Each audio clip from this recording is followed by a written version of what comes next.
பிரிஞ்சால் எடுத்து காட்டுங்க. பிரிஞ்சால், கத்திரிக்காய். கத்திரிக்காய். Very good. அது என்னது? உருளைக்கிழங்கு, பொட்டேட்டோ. அது என்னது?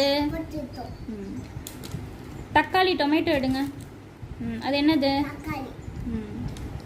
முள்ளங்கி. அது பேர் என்ன? பீட்ரூட் எடுங்க.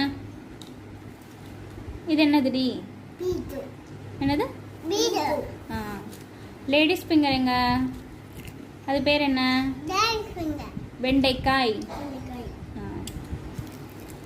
அது என்னதுடி? அது என்னது? Very good. என்னது? தம்பிக்கு இதுல எது ரொம்ப பிடிக்கும்? எது? எல்லாமே பிடிக்குமே.